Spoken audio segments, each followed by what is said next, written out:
Hey everybody, this is Matt. This is our first lecture of the semester, and we're going to go over the history of policing. And this is something that's really important to know about because it tells us where we came from and it helps us understand how policing throughout the Western Hemisphere actually developed. And that really gives us a lot of hints as to why we do things the way we do today. And it can help us to ask questions like, what should we keep doing? And what should we let go and change in terms of how our times are changing. So it kind of helps us to predict the future of policing developments, and it's really quite important to know how it all developed because it explains so much. We'll get to that here coming up when we talk about the night watch and something called the watch and ward. If you hear that in the background, I am recording this at the Minneapolis airport, so I might have a little bit of background information. Okay, so I say the Western Hemisphere. There was some law and order during the Roman Empire, but after the fall of the Roman Empire, pretty much it was just anarchy all over the European continent. Obviously, this is before we settled in the Americas. So in the 12th and 13th centuries, in Europe, we had kings. We had something called a night watch. And basically, what the night watch was were people in a village that would take their turn, once a month, once every 60 days, whatever it may be. So everyone would take their turn, and they would stay up all night in the village. They would guard the walls of the village. They would make sure that the lamps were staying lit. They would make sure there was nobody violating curfew, walking around, and doing things like that. So back then, the maintenance of law and order was everybody in the village's responsibility. And that's really what I want you to understand about the night watch and the watch and ward. Now, in 1285, in England, there was something passed called the Statute of Winchester. And this replaced a system that they had called the tithing system with the watch and the ward. And basically, this is what sent people out in the middle of the night to watch over the village, to guard the walls, and to do all of those things. Now, there was an appointed constable appointed by the king, and that constable had responsibility over the watchers and making sure they maintained their schedule, did their job, did not sleep on the job, all that type of stuff. Also, the Statute of Winchester required individuals to keep and bear arms for the protection of the village. And you might think, well, that's something that went on in the 13th century. Could that ever happen today? Actually, in Greenleaf, Idaho, in 2006, they passed an ordinance requiring people to keep and bear arms. So that's actually just right down the road from CWI in Nampa. Now, it was also illegal not to assist the watchman if the watchman needed help. We still have laws like that today in Idaho called posse comitatus, which basically makes it illegal for anybody to refuse to assist a police officer or a law enforcement officer who's requesting their assistance. Now, the law only applies to males over the age of 18, so there's a little gender bias there, and it only is a maximum penalty of a $50 fine and a citation if you refuse to assist, but we still have a law like that on the books. Now, the watch and ward was really the most rudimentary form of metropolitan policing. The responsibilities of the watchman, patrolling the streets from dawn to dusk, making sure people were indoors, making sure they were quiet, no strangers were roaming the streets, keeping the lamps lit, putting out fires, all of that, and then enforcing criminal law if that needed to be done. You might ask, well, if it was illegal to refuse to assist the watchman, but he was making sure everybody was in bed and asleep, how would anybody ever know that he needed help? Well, he would do something called raise the hue and cry if there was something going on. He would basically shout out and get help from other people in the area. Now, the next century, in the 14th century, England started seeing a rise of urbanization, and that led to different duties for the constable, a new position called the Justice of the Peace. We had those both in urban and non-urban areas. And this went on for a couple centuries, and then by the end of the 1700s, populations were really starting to shift to urban areas in England, and this created a whole host of new problems that you just did not see in agrarian villages. So, some new and supplemental forms of policing were created.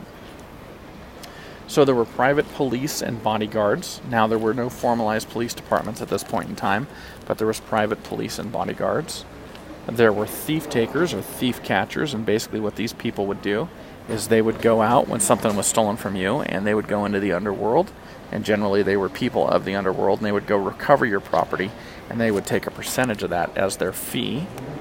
And do you see some ramifications to this? One of the big ramifications that I see to this system, this thief taker or thief catcher system, is what would stop these people from just stealing your stuff in the first place, then finding it for you, building their reputation as a thief catcher, and making money, taking a percentage of your property at the same time. And if you think about it, what was the worst consequence of a thief getting caught back then? It was just that they would lose the property that they had stolen. So there really wasn't a large disincentive to thieves to not commit crimes. So with all this going on and the corruption that was inherent around it, people started to write about the lack of effective policing and calling for a better system.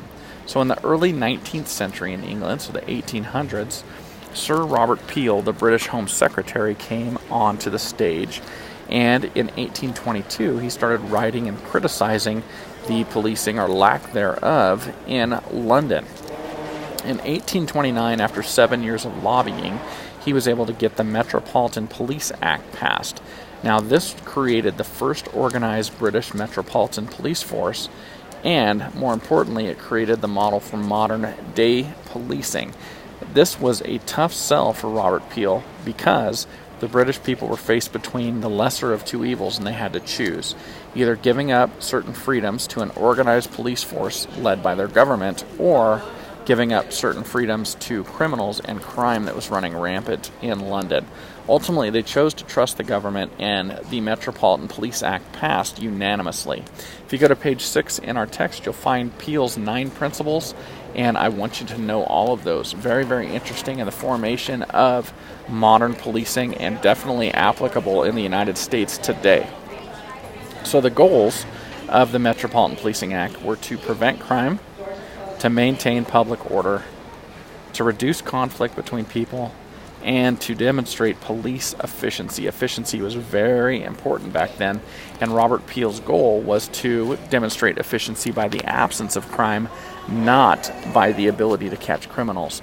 And this is a stark difference that between the United States and London that we'll see that took place in the mid-20th century. So here's some similarities between Peel's Metropolitan Police Force and United States police departments. 1 is the use of civilians. 2 is a military command style. 3 is 24-hour availability. 4 is the use of restraint and force. 5, the main mission, the prevention of crime, the appearance, sharp appearance, lots of similarities there. So the United States largely adopted Robert Peel's model, and that led to what we define as really our first era of policing in the United States, which we call political era policing. And we call it this because it took place during what we refer to as the political era of the United States, which really kind of culminates at the end of the 1800s and the beginning of the 1900s, when politics was ingrained in everything, including policing, and there was a lot of corruption. So, characteristics of policing during this political era: politics influenced everything. Police forces were administered by police commissions, elected police commissions. Therefore, politics was infiltrating police departments. And trends we saw different social classes because we saw so much immigration. And during this time, police jobs were largely jobs that were taken by immigrants, but people sitting on the police commissions were largely upper class. So the police commission was pandering to one population and the police officers to another. And this caused each to abuse their power in policing to try and maintain power for their political parties, which was often divided between Catholic and Protestant lines. There was also patronage going on. Patronage is when politicians promise government jobs to people in exchange for their political support. Well, back then, there were no civil service protections, so police jobs were one of these government jobs, and politicians, when they won an election, were giving these jobs to political supporters. So we were seeing very high turnover in police departments, and nobody staying in law enforcement long enough to become expert and very, very good at their jobs. So there was no standards for selection of police officers during this time. Discretion was abused quite widely to continue to support different political candidates for office. So by the end of the 19th century, beginning of the 20th century, policing did not look like Robert Peel's vision. Police were corrupt, they were brutal, and they were definitely inefficient, and something needed to change. So we went into an era in the United States in general that we refer to as the Reform era, but definitely in policing we went through reform as well. The government was criticized for its lack of efficiency, and there were three principles we came up with for the reform movement. You can find those three principles in your book. During this time, in 1919, there was actually a police strike in Boston where all the Boston police officers went on strike.